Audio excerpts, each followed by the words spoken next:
First speaker today will be Lindsay Van Berkom. Lindsay Van Berkom is a professional faculty member at the Dewey Graduate Library at the University at Albany. She is our Scholars Archive Administrator, which involves managing the University at Albany's institutional repository, Scholars Archive, creating workflows, outreach, and marketing Scholars Archive to the University at Albany community. I'm Lindsay. I'm the Scholars Archive Administrator, so I'm here today to talk to you a little bit about Scholars Archive. So Scholars Archive, what is it? That's the University at Albany's institutional repository. So a couple of things I wanted to get out of the way are what is open access? So, I'm not using... There we go. Tyler can do it for me. So the Public Library of Science defines it as unrestricted use and unrestricted reuse of content, and that's one of the simplest definitions that I like to go by. What is an institutional repository? Ray Crow defines it nicely in this quote, which is a bit long. So in summary, Crow is saying that traditional publishing is awesome, but an IR focuses the attention of the intellectual product created by researchers from the host university, making it easier to demonstrate the scientific, social, and financial value of that university. So that's wherein lies the importance of institutional repositories. So Scholars Archive is the University at Albany's institutional repository. Where can you find it? You could do a Google search and Google Scholars Archive, University at Albany, and it should be above the fold. Or you can come to the University at Albany's University at Albany Library's website, and it'll be on the left-hand side on the quick links, and you could click on that, and it'll take you to the home page. I know it's tough to see, but this is the homepage of Scholars Archive. On the bottom there, you see a global map, and all those little dots on there are downloads from across the globe of people that, of where people have downloaded content from Scholars Archive. So right now we have a total of 386 papers in Scholars Archive. We have 294 authors. So we're continuing to grow. We have over 22,000 downloads, and we're reaching over 150 countries. So and we were in the 29th percentile of breadth from a benchmark report that B-Press did for us, meaning that we have a variety of disciplines in our repository. So we thought that was, we're in 68th percentile for our demand, which correlates with the number of downloads that we've had. So that's it for that. So what's in it for the researcher? Why would a researcher want to put their content in Scholars Archive? There's the preservation and posterity piece of it, where you can, putting your content in Scholars Archive will preserve your work, research in an organized way, and it's easily retrievable. There's increased visibility and discoverability through Scholars Archive. Your research is in one place. I talked about the over 22,000 downloads so far, meaning your scholarly output is widely searchable on the web. Google Scholar considers Digital Commons to be one of the best platforms for crawling and indexing content, so that when people are out there doing their research, your content should be above the fold. So above the fold it should be one of the top hits. There's the expansion for dissemination opportunities. This is great. I put on there the benefits community engagement research projects, which is a big initiative at the University of Albany and other universities. So being in Scholars Archive, the content is not behind a paywall, so there's no access barrier. Therefore, people in the community can easily access the content. Authors or researchers can demonstrate their impact using the readership reports in Scholars Archive, authors have what is called an author dashboard, and they can generate reports. And we also have the altmetric tool, which is the altmetric donut, this thing right there, which is it's a tool that allows the researcher or the author to evaluate their online attention, meaning where has your work showed up in news reports? Is it on Google? Is it on Facebook? Is it in a blog, Twitter? So that tool looks at all of that and then puts it into a nice colorful donut with a score. And I have two colleagues who agreed to talk today to share their experience with Scholars Archive, and they're going to talk about some of those topics that I just went over. And it also ties in nicely with this article about why is open access important. This is an article it's a report that B Press published. B Press owns Digital Commons, which Digital Commons is the platform that we use for Scholars Archive.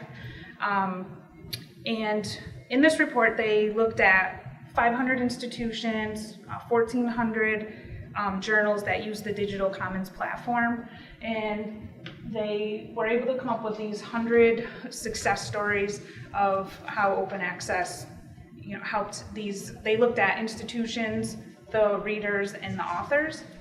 And so this report shares 100 stories with real outcomes, benefits, and impacts that open access can produce, particularly through institutional repositories.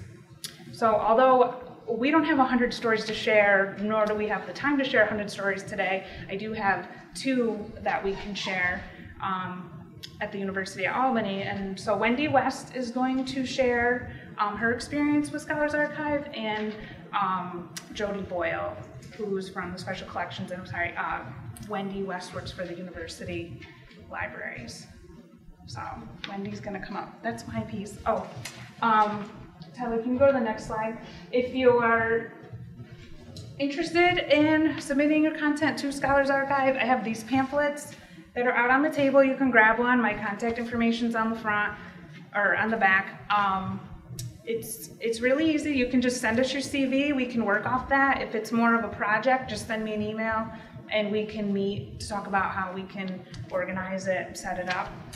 And I also have my business cards are out there, but that's pretty much it. And then go to the next one, I think is my contact information. Great. Hi, I'm Wendy West. As Lindsay said, I work here at the University Libraries. I'm the head of Catalog Management Services. And I'm just going to briefly show you how I have been using the author dashboard. Yeah, let me just sign in.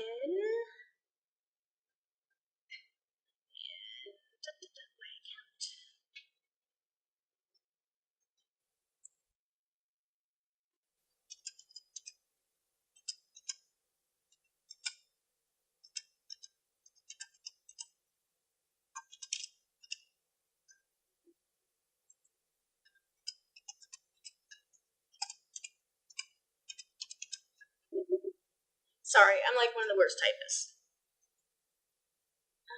No, I don't need you to remember me.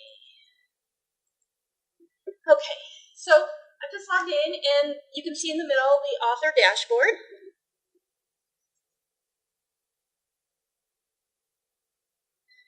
So the first thing that comes up is a geographical map. And you can use this map to show you distribution of all of your works that you have in the archives, or you can select an individual work to see where it's being downloaded. And let's see.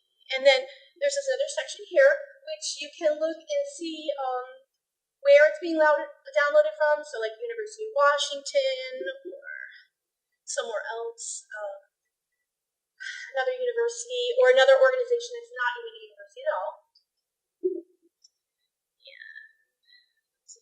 It'll also tell you to the country. So if you want to say, oh, I want to see where you're in France, downloading my article, could individually type that in, or you could just change the limits here to down like to 100, and it would give you a huge list.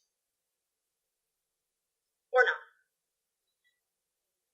Yeah, it's on, thank you, Lindsay, it's on 30 days. So if I do all time, you can see that changing. So that shows you what's been going on for 30 days. This shows you what's going on for the entire time that I've had things, articles in the Scholars Archive, which I believe it was January 2015 when I first put something in here.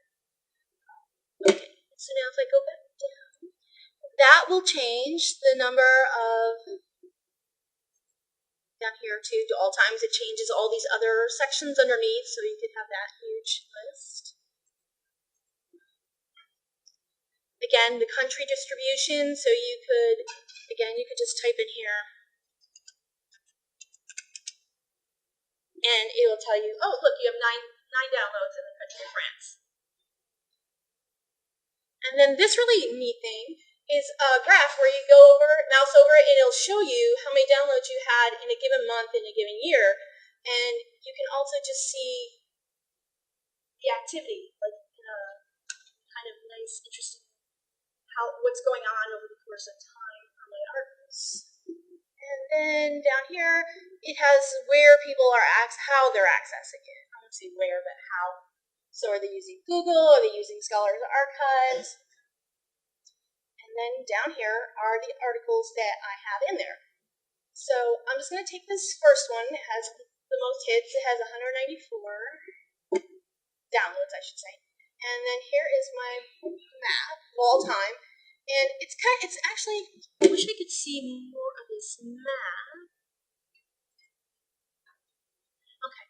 It's actually very interesting because you can see it's color-coded, so you can see where your largest number of downloads are clustered, and then where you have more outliers, individual downloads.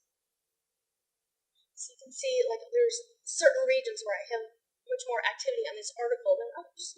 And you can also go in further. And look, Trinidad and Tobago. Sorry. Let's see now if I can. Let's do that. Let's go down further. Let's see. Do I escape out of here? So for the same article, if I go down here, I can show you all the different places where my articles were downloaded. So I guess there's a lot of educational, but there's also some, for some reason, the Roanoke City Schools is not percent education. I don't know. You can see a state library. You can see Solman, perhaps one of the looking at my article. Let me go back up and reduce this. Again, you can do by countries. It's just a different way to view it. You can look at it in this way, and then if you drop down, it tells you what, like if you're looking at all works, it'll show you which articles it's referencing. In this case, I singled out the one. And then for this article, this is what I find the most fascinating, is it shows its use over time, which is, it's really nice from a researcher's point of view, because you submit the article, and then when you get cited in the journal, you know something happened in your article, but you don't really know what in your article how often. And this can show you the consistency of use over time, which from my perspective, lets me think whether or not I want to continue on the research. And this was originally put in January, this is January 2015, so you can see the activity goes up and it goes down, and then, holy smoke, look at this. In August this year, it's really down. And sometimes it's telling in what the time of year maybe that your article's being downloaded. You can see different kinds of patterns. And again, how your, in this case, this article's been almost equally downloaded from Scholars Archive and Google. And then you can go on to the next page, and it has more unique iterations of Google.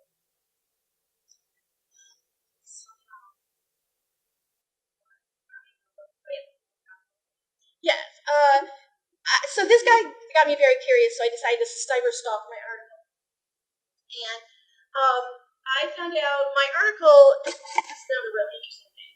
So if you look at citations, my article has been cited once in the article.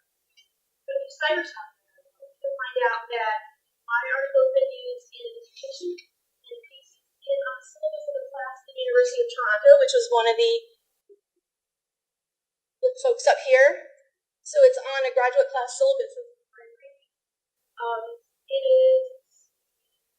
been part of someone used it as a course assignment. So many things on the internet. And it ended up in one or two blogs.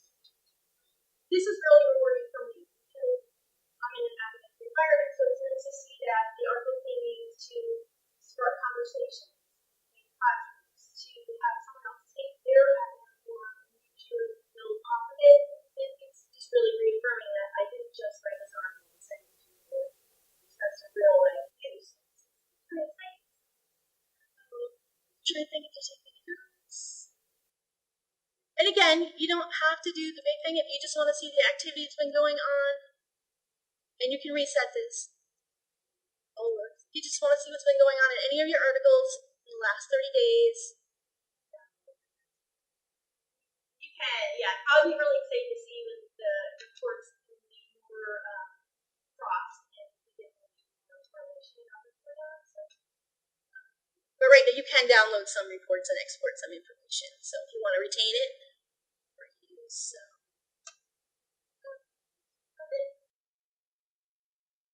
I'm Jodi Boyle. Wendy was speaking about it from her personal perspective as an author, but I'm here to talk to you about assistance to a faculty member, a teaching faculty member at the University at Albany.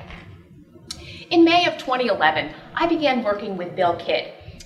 He was then Professor Emeritus, who retired in 2010 from the Department of Geological Sciences and the program in Geological Sciences in the Department of Environmental and Atmospheric Sciences here at the university.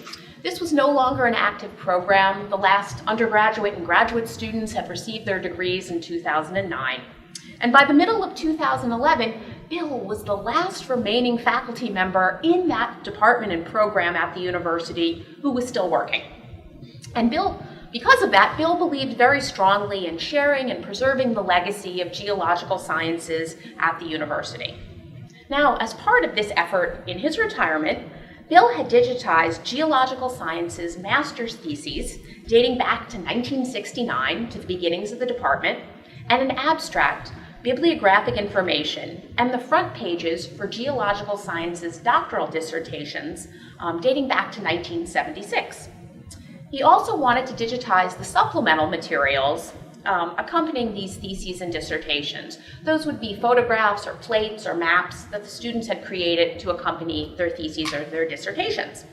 However, these inserts were frequently missing in the department's copy, or unfortunately, they were frequently missing from the copy held in the science library. Over time, these had walked away, or they had, been lost or were deliberately removed. Now, as Lindsay noted, I work in the Department of Special Collections, and I'm an archivist. And atmospheric sciences subject librarian Sue Kaiser initially introduced Bill to me because he was looking for intact copies of theses and dissertations. And some of you may or may not know that the Department of Special Collections and Archives receives a copy of each master's thesis and doctoral dissertation that's produced by students at this university. And until 3 years ago, they were bound hard copies. Now we get them on microfilm each year. So over the next few years, I was able to help Bill locate each and every missing map or plate because we had the intact copies of the theses or dissertations that he was looking for. So, and they were all intact. Oh, I'm sorry, go ahead. I'm sorry, I missed that one. Okay. So Bill obtained permission from these former students to digitize the theses and aspects of the dissertations and post them online on web pages that were hosted by the university. Now, these digital materials are a significant part of his overall objective to highlight the decades-long history of geological sciences and its track record of distinction here at the university. He wanted the digital materials to readily communicate this, but he worried what would happen to the web pages when he officially left the university. And quite frankly, the pages that he created aren't that accessible. If you're an outside researcher, you really have to drill down to find them. You're not sure that they're there. Even if someone who knows that they're really not that accessible. Now, during these same years, the discussion about the institutional repository was underway. And I kept suggesting this idea to Bill. Of course, keep the web pages, but at the same time, I suggested that he provide the library with the digital copies of the master's theses, as well as the doctoral dissertation abstracts, and so we could include them in our institutional repository, which was as yet unnamed. He agreed, eventually, and the 112 master's theses and doctoral dissertation abstracts and the front pages, and of course all those supplemental materials that we worked so hard to find, became the first set of ETDs ingested into Scholars Archive in the spring of 2016 by the university libraries, and we worked to do that. Now I'm going to switch over to Scholars Archive. All right, and as you can see, they're all in here, and they also do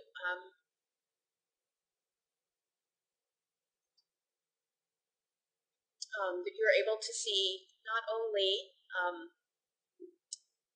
you can download the thesis or the dissertation, you can see the type of award, the name of the award, the department, the advisor, an abstract. You can also see like a plate at the bottom as well, which is terrific. They're also arranged in reverse chronological order. And this is just an example where Scholars Archive directly addressed a faculty member's dilemma. The materials are secure, they're maintained and managed by the library, and today the theses and dissertation abstracts and their supplemental materials enjoy the advantages that come with additional accessibility and discoverability in an institutional repository. Some of them have been the paper of the day that's been our feature on Scholars Archive. And as of this week, they've been downloaded just over 650 times in total, and that number increases to over 725 times if you include those supplemental materials. The traffic has been fairly constant during the past few months. Unlike Wendy's article, they had a dip in the month of August, but that number increased again in September. And again, I can assure you it's not been just the library faculty and staff who've been downloading these repeatedly over and over again. As you know, the example that I showed you from 2004 would have said, that one from 2004 had over 40 downloads alone. The more recent examples, the more contemporary examples have individual double-digit downloads on their own.